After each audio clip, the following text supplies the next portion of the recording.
You're listening to Saturday Morning Media. And now, back to our show.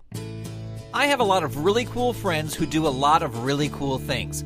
I wanted to make it a goal to sit down with these friends and spend about 15 minutes or so getting to know them better and find out about their past, present, and their future. The result is this show. My name is Grant Baciocco, and this is 15 Minutes With. Joshua Zehner is a physical comedian, a writer, director, and a performer, and he is today's guest on 15 Minutes With. Joshua, welcome to the show. Thank you. Thank you for having me. It's awesome to have you here. You and I met a few years ago, which you were attempting to put on a show that was just instantly captured me because it was all about physical comedy. And the show, unfortunately, as some shows do, didn't make it, but we have been fast friends ever since, I think. Yeah, I think we're kindred spirits in our likes and our hobbies and all that kind of stuff. Yeah, our inspirations and all that. Yes. So let's talk about that. Let's talk about back at the beginning. Where did you grow up? I grew up in Orange County, California. I was born in Fullerton, but then I moved a lot as a kid. But most of my life, and I would say my formative years, my junior high school years, I was in Orange County. So every night, like, we knew it was time to go home because we'd hear the fireworks from Disneyland. Fireworks, 9 o'clock. Yeah, and then sometime during the summer they have the late show, right? And so if it's like, okay, now that's the second show, you got to head home. So. And what was sort of the first creative thing that inspired you as a kid? You know what, I would say there's something I've thought about this a lot, and I think it all started with my grandmother, really. So my grandmother, her whole side of the family's like, half of my family's from Wisconsin, my mom's parents, and my grandma's side is Polish, and her family was very much like, entertainment was everything. I think I grew up, and I realize now that my grandma instilled in me the greatest gift you could give anybody is a performance. And so, like, if we had family get-togethers or something, she would expect the grandkids to do something for the families, like, kind of like the Von Tropps or something. Right. But and so what kind of started was just being little and like doing these little things, you know, that my grandma would, you know, she would teach us silly songs and all these little things, and there was a little performance space in the house, like the mantle of the fireplace was like the little stage and stuff. Sure. And then did you have like brothers and sisters or other family members who'd be in this show with you or in these performances? Yeah, I have two younger brothers, and then because it was very trendy back then, my parents got divorced. so my parents got divorced. They had three boys, and then when I got a little older, they divorced. Then they both got remarried, and they both had a girl. So I have two brothers and then two half sisters, two full sisters, really. And one full sister, right? One full sister. Kidding, when you put kidding. the two halves together. But it was my brothers and I were doing a lot of this, and then the one sister who we grew up living with, we kind of just indoctrinated her into this stuff. Right. But unfortunately for her, she was like 9 years younger than me, so then she was like this little kid growing up really weird. So. Well, and you say that your grandmother expected these shows. Was she creative herself? Like, did she? I mean, you said she taught you songs and stuff. Yeah, and she was like, okay, so let's talk about one of our shared likes here, the Dick Van Dyke Show. Sure. Okay, so my favorite episodes of the Dick Van Dyke Show were when they would come up with an excuse for the cast to do some of their old acts. And so it would be like, Rob, so-and-so's coming to town. We've got to impress them. And then they would say that like the first line of the episode. Then the rest of the episode would be the dinner party where they're putting on these acts. Right. And I love that. Well, that's like... my grandmother would host these evenings of just friends and family and stuff like that. And she was just the consummate hostess, and she would put on these sort of things. And then us kids would do these little performances and stuff. And, but yeah, she wouldn't actually do a lot of this herself, although she loved to dance. She grew up a Polish dancer and stuff like that, and did polka and all this kind of stuff. She loved that. And, So getting into... you mentioned junior high and high school. Were you performing then? Like, were you doing performing things? In high school, I was doing theater. And it wasn't because I thought, like, oh, I want to be an actor, so I need to do this. I just did it because I enjoyed doing that. I enjoyed entertaining. So I was like, oh, I can do that, as like a hobby over there. So I started doing that. And but then I noticed, like, everything I did, like, was somehow performance related. Like even when I ran for student council, I was in a lot of stuff in high school, and when I was in student council, I was the commissioner of assemblies, and I ran for that position because it was my job to plan and host assemblies at our school. Yeah. So it was like every show became like the Joshua Zehner, show. I even did like a late night themed one and stuff like that. It had a couch. It had the jazz band as my band. It was awesome. But yeah, so I just always was looking for ways to entertain. That's like my gift to the world. Like I like to give people that. Yeah, exactly. Did you perform outside of school, or was that mostly like most of your performance was in school? No, it was mostly through school-related stuff, and so it did start to grow a little bit out of there. Friends and I put together this little sketch comedy group because we had comedy sports in high school, and the Los Angeles comedy sports, or I should say the Southern California high school comedy sports thing is huge. Like it's very big, and I was lucky to be part of that. And then from that, my friends and I were like, oh, we could just kind of change our shirts and just go do more improv.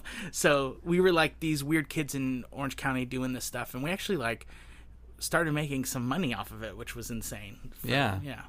And once you graduated high school, did you go to college? Kind of. Okay.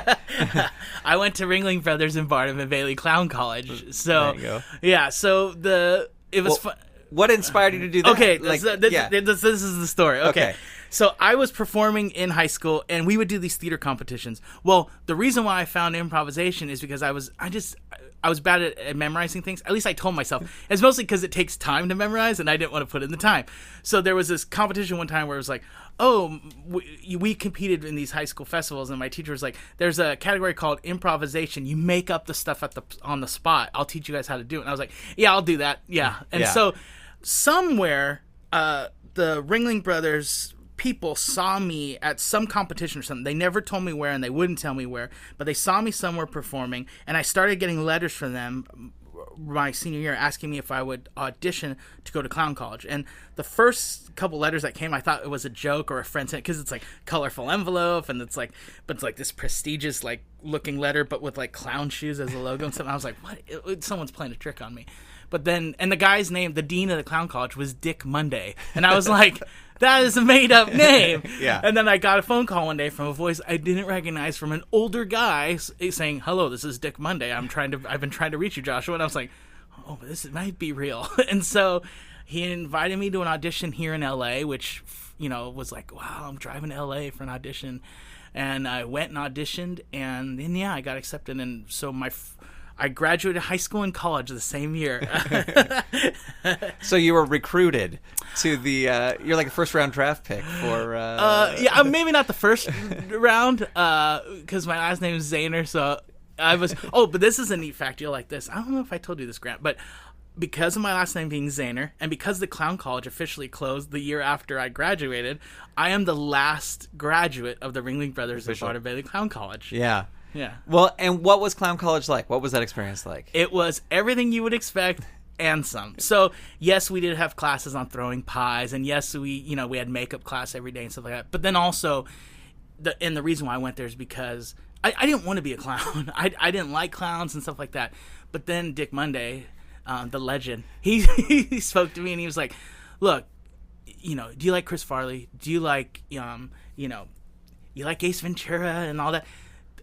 These guys, these are clowns, Josh. This is clown. Do you like Laurel and Hardy? Do you like Charlie Chaplin? These are clowns. Yeah. And I was like, oh, okay. Maybe I do like clowning. Let's give it a try. And then my life has ever changed because of that. Yeah. And, you mentioned, the classes on pie throwing or whatever, but I'm sure there was an element were you researching like clowns of the past from generations? And the cool thing was because we were new to this, so not a lot of actors use their bodies these days, and a lot of people are trained to be talking heads because of television, because of movie and stuff like that, so you can't actually move out of frame and stuff. But so there's not a lot of people do that, and that's sort of what I do now. A lot of times is I'll teach physical comedy and teach actors how to use their bodies to be expressive rather than words, which from the studies I've read, anywhere from 79 to 95% of human communication is nonverbal, depending on what studies you read. And so to me, it's astounding that we don't focus more on that in acting classes and stuff. I don't see a lot of that. Although the Meisner technique speaks about it a lot, but I think people they don't realize truly how unphysical they are until you, like, one of my favorite things to do is when I'm brought in to work on a project or help someone, I'll run a camera and I'll just take a bunch of stills. Like, I'll just have my phone out and I'll have them do their piece, and I'll just be taking a bunch of pictures throughout the piece. At the end, I say, "How physical do you think you were?" And they say, "I was pretty physical, Josh." And I go, "Okay." And I start swiping through the photos, and they're pretty much in the same position the whole time. Yeah. And so I don't even know how I got to this, but I think it started with where I was born. But anyway, but my thing is, I think people need to be more expressive. Oh, so we started studying that in clown college, and what they did was they had us perform classic pieces, like these old vaudeville style physical routines, because before we could write the material, it's like, hey guys, put on this jacket and these pants and walk around and feel what it feels like to be in a physical scene, and then you'll know how to write it easier. Yeah. And so they started teaching us basically a language. They started teaching us a vocabulary, and then we went and wrote. And so it's nice because you can go, oh, do that piece from Dead or Alive, or grab that piece from the dentist gag. Well, should I do the ending of the the poodle sketch? No. Do that. And so we're using all this common language, this vocabulary that we've built. Right. And so that's what a lot of the college was, and then a lot of writing and a lot of performing for audiences. They'd bring in these poor audiences who had to watch a lot of bad comedy. So after you graduate from there, you have your diploma and your red nose. Yes. And where did you go after that? The Circus. The Circus? Yeah, I toured with the Blue unit, because there's 2 units to the Circus. So that way the Circus can come to your town every year, but it takes 2 years to hit every town. Right. So there's 2 units, and I was on the Blue unit, and yeah, I toured for 2 years, and that was my boot camp to being a performer. Like, to be able to work sometimes up to 3 times a day at the time felt grueling. But I look back and I'm like, okay, after 2 years, I had like 1,000 performances under my belt. Yeah. And that set me up to where it's that sort of that unspoken stage presence that you only get through performing and performing and performing. And so it just made me very comfortable. And it was nice to have a lab to try stuff where I could go, this show, I'm going to do everything the way I normally do it, except this one point, I'm going to stand 2 seconds longer, or I'm going to look this way instead of that way. Every show I tried something different, and that was my time to grow and learn, and it's an art. And so many people spend so much time in classes, but it's like, that's not how you learn art. You have to practice your art, and that's how you learn. Yeah, well, and I think someone who I know that you're a fan of, as I am as well, it's like Steve Martin, and he talks about standing up, like, in his book, Born Standing Up, and he was saying, like, if he's going to go on Leno, he's got to, or, Johnny Carson, he's got to perform for the entire month beforehand, or even longer, because the only way you get good at it and do a great performance is performing that. Well, and I think people, like, they see someone like Steve Martin and he'll sit down and do an interview and they're like, man, that guy is so good. Like, he just nails it. And they don't understand that. First of all, it wasn't that easy for him starting off, if you read, but he put in the work and practice. We don't see the hundreds of performances he did at Knott's Berry Farm and at Disneyland and all these things, but that's what made Steve Martin who is Steve Martin now, is he had that base of tons of performance. And so now he probably could sit down and kill it. He might be a little rusty by his standards, but bet you he'd blow away 99% of anybody that would try it, because he has that strong base. Yeah. So you're doing all these shows for the Circus, and then after that, where did you go? Well, it only makes sense to leave the Circus and then become a Las Vegas entertainer. So. There you go. So I moved to Las Vegas, and I was doing. It's funny. It was one of my most creative times because there was so much opportunity. Now, unfortunately, 9/11 happened. Not to be a downer here, and spoiler if anybody didn't know, but unfortunately, 9/11 happened. Well. What happened in the United States was everybody was afraid to travel outside the country. So all travel and all vacation stuff was domestic. Las Vegas had a boom. Probably the second greatest time to be in Vegas, other than like the Sinatra years. Right. And so at that time, it was going off. And Vegas, to please their people, their guests, they throw money at entertainers. So there were shows and opportunities. So that, like, on a typical day, I had a comedy, a physical comedy act I do at Circus during the day. In the afternoon, I'd go teach for the Second City. Then I would go perform in the 8 o'clock show at the Second City. Then at 10 or 10:30, I think it was, I'd go perform with the Amazing Jonathan. Then we'd go to his warehouse and write all night. Meanwhile, like, I'd get up the next morning, I'd be writing commercials for the local Fox affiliate, like bumper funny ads. And like there was just so much going on, and I loved it. And I poured, my heart into it, and just I wanted to keep. Again, I think the circus really set me up for like this always working kind of mode. Mm-hmm. And to me, it's like I treat performance and I treat the art and I treat all of it like very blue collar in a lot of ways. It's like, It's my trade. It's what I do, like a carpenter can, and I think it's funny too, like a carpenter can say like, oh, I'm really good. I can build really nice shelves. And so I just tell people like, yeah, I'm good. I can write you a really good piece. Give me enough time. I can entertain a crowd. It's what I do, Yeah. So. Yeah, and you also worked for Cirque Du Soleil, correct? Yep. And so they saw me in Vegas, and I'm one of the few people that was actually asked to leave Vegas to perform for Cirque.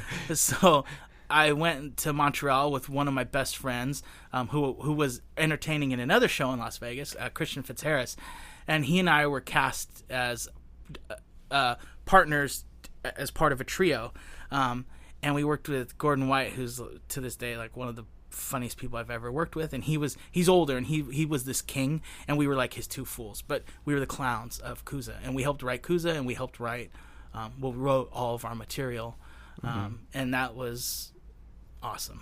Yeah. And did you tour with Kooza? Did you tour around with it, or was it mostly in one place? No, I did tour. So that was the cool thing too, is it was a touring show. So I lived 8 months in Montreal, and we wrote the show there. And then we opened there, and then we started touring. So we toured Canada first, of course. You do Quebec City, and then you go to Toronto, and then you hit the United States, and you land first in San Francisco. Mm-hmm. And it was awesome because the Canadian audiences are polite, and they're wonderful, and they love the show. But, U.S. citizens have this like unbridled passion when they love something. Yeah. And so when we landed in the States, I was like, okay, here we go, guys, please don't disappoint me. And then the first night, like the audience just like was going to rip down the tent. And I was like, yeah, go America. So yeah. So I was really excited. It was awesome. So let's talk a little bit about your creativity and stuff. And you are a writer. You do write things. Mm-hmm. Do you try to write every day? Do you try to write some stuff every day? I try to write every day. Yeah. No, I'm always doing something. I know you and I have some things in common. Like we're always noodling on something or pecking at something. And so, right. Like I have my iPhone. I've had the first iPhone, and I've had one ever since. I just love the fact that we have these little computers in our pockets, and we can constantly be creating with it. Like it has really become a tool for me to create. And so even if it's just writing poetry every day, or writing like a funny thought, or my notes in my phone is just full of probably garbage, but yeah, I try to do little stuff each day. And then I try to be artful in all the things I do. Like even like when I text with my friends, or like I'll take the time to like create something. I'll probably spend 20 minutes creating something to send to someone, and then they just write back LOL. Right. And I'm like, well, I know you say, we both have Apple Watches, so you'll send me little doodles or whatever, on the Apple Watch. Yeah. So, and things like that, or like, if I have like this is so dumb. Like I'll have an inside joke with a friend or something. I will like go like take an image, make a movie of it, put a soundtrack to it, and then send them this movie clip. And it's like, wow, Josh really put some time into that. Yeah. Well, and another thing that I know you've recently gotten into is woodworking. So what inspired you to start doing, which I think most people, it is creative, but most people think, wow, that's a complete departure from what, you have done before. It is. And, okay, so the woodworking thing. So I've recently taken on my first normal person job, and it's not fun and or creative. And so but it's good. I'm being a little harsh, and even there I find ways to be creative. But I wanted a hobby in this town. It can be lonely. LA is such a big town, but we're isolated by traffic, and so a lot, like, I haven't even seen you in a while. Right, exactly. And so it's like, I was like, I need a hobby. And I just kind of kept complaining to my wife about, I need a hobby. And then I was like, I need a hobby I need to add to this sentence. So I need a hobby that is independent of other people, because I can't rely on, like, availability of others. Like, oh man, I really love 2-person kayaking, but my partner's never available. So, right. And I kind of had in the back of my head, like, it'd be neat to make furniture. But that was going to be when I retired. I was going to have this big house with a big wood shop and learn. But then I was like, wait, why wait till then? And because I've done art before, I know I need to make 100 bad chairs before I can make a good one. There you go. So why don't I start making bad chairs?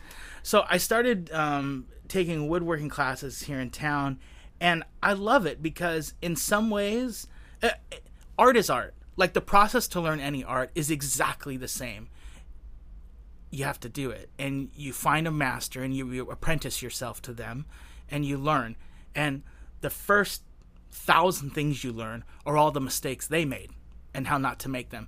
And then you start to make your own mistakes, and then you start finding amazing things, and you start creating, you start making beautiful things. So it's fun. Like, I'm building a chair right now, and this chair, it's probably the most simplest, stupid little wooden chair. But, like, to me, I looked at, like, which direction the wood grain went, and I wanted this kind of these lines to go. And so if you look at the lines, it's a plain wooden chair. No one else will see this, but I see, like, the grain kind of goes in, and then it kind of joins towards the top, and it points in one direction. And then for the back of the chair up along the top, I picked one piece of wood. All the grain on this chair is, like, beautiful, like perfect straight and all this beautiful stuff.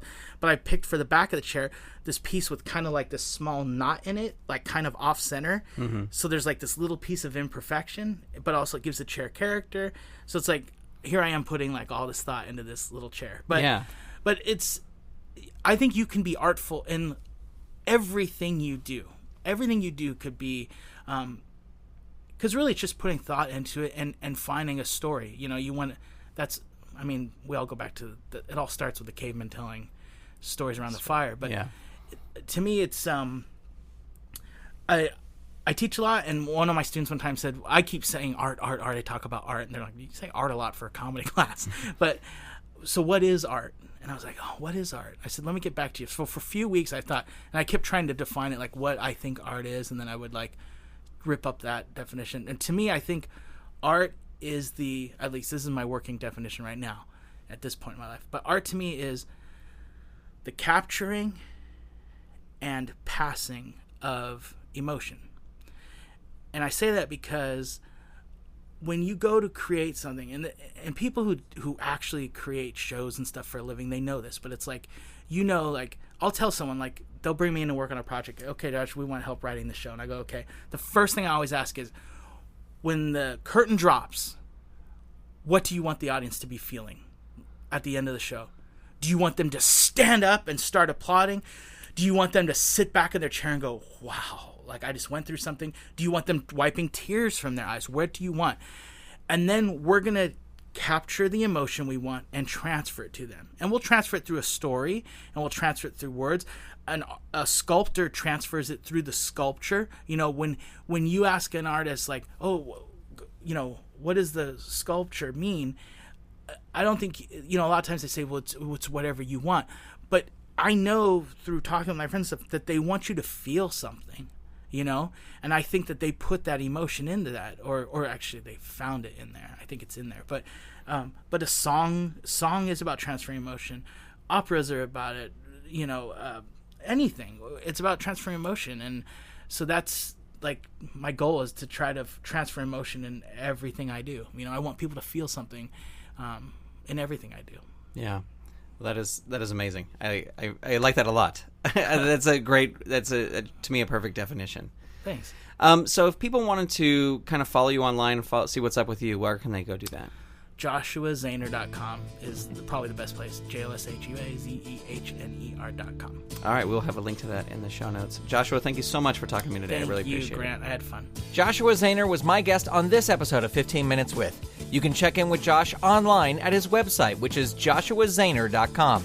That's JoshuaZehner.com. You can also follow him on Twitter, where his username is Joshua Zehner.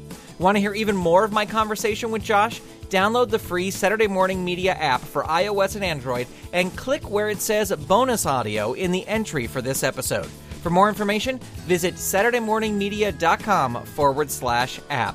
15 Minutes With on the GrantCast is a production of Saturday Morning Media and made possible by the Saturday Morning Media Patreon patrons who've gone to patreon.com/Saturday Morning Media and set up a monthly donation for as little as $1 a month. Huge thanks to Shay Stewart, Merle Lafferty, Jeff Peterson, Dale Gadania, Stephen Staver, Jackie Klimo, Melissa Crawford, Chuck, Matthew Wayne Selznick, Dave Slusher of the Evil Genius Chronicles, Mike Coughlin, Dorothy Baciocco, John D., Kathy Crawford, Brian Greer, Carrie Whitney, Chuck Tomasi, Chris Foster, Stephen Ing, Clinton of ComedyForecast.com, Vicky DeVries, Mike Wobshaw, Twitter user Buttsinggear, also known as Wildcat, Eve Cunning, Mike Hamilton, and Gaston Moreno. If you'd like to support this show and the other fun content from Saturday Morning Media, become a patron. Head on over to patreon.com/Saturday Morning Media and set up your donation today.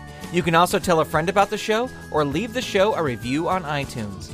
If you have feedback about the show, you can send it directly to me at grant@throwingtoasters.com or get in touch via Twitter, where my username is ToasterBoy. That'll do it for this episode of 15 Minutes With. We'll talk to you next time.